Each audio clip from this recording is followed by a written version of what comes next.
Violette Spelbout qui est députée du Nord.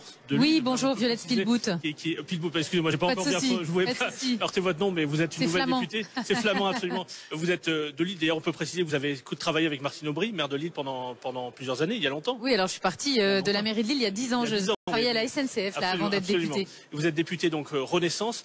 Vous avez suivi ce qui s'est passé avec ce député Jean-José González, président de séance, ses propos sur l'OAS. Qu'est-ce que vous pensez de ce qu'a dit ce député Rassemblement National tout à l'heure à la sortie de l'hémicycle?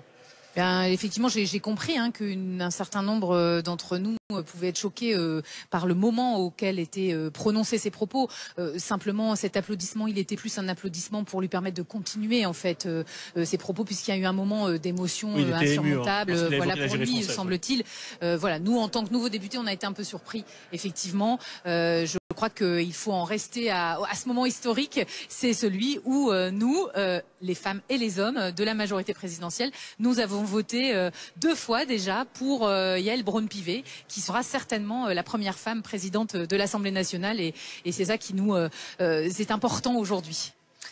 Vous la connaissez vous-même, Yaël Braun-Pivet, ou pas? Et si vous la connaissez, comment vous la décririez? J'imagine que, puisque vous êtes une nouvelle députée, vous ne l'avez pas forcément beaucoup croisée pour le moment. Alors, je ne l'ai pas beaucoup croisée, effectivement. Je l'ai croisée depuis la semaine dernière à l'Assemblée nationale, déjà au moment où on a fait notre vote interne. Et j'ai vu une femme forte, une femme très compétente.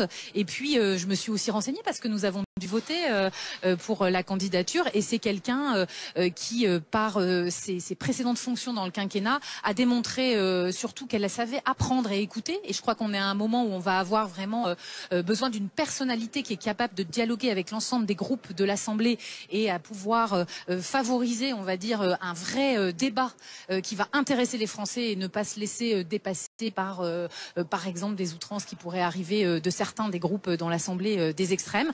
Et puis c'est une femme qui a fait ses preuves dans la compétence technique du fonctionnement de cette Assemblée nationale et dans la compétence politique. Et vous-même, vous pouvez assurer aujourd'hui que vous ne serez pas un député godillot, reproche qui a été fait à de nombreux députés de la dernière législature, députés de la majorité dont on disait ils votent comme un seul homme. Vous aurez une certaine liberté si jamais... Nous on est déjà autour d'Aurore Bergé, une nouvelle génération de députés, je dirais des députés authentiques. C'est-à-dire que moi je sais être loyale à mon mouvement, à Emmanuel Macron, parce que c'était le projet que j'ai défendu pendant toutes les présidentielles et pendant les élections législatives. En revanche, on va avoir une liberté de parole entre nous, on l'a déjà, on se parle énormément avec Aurore Bergé.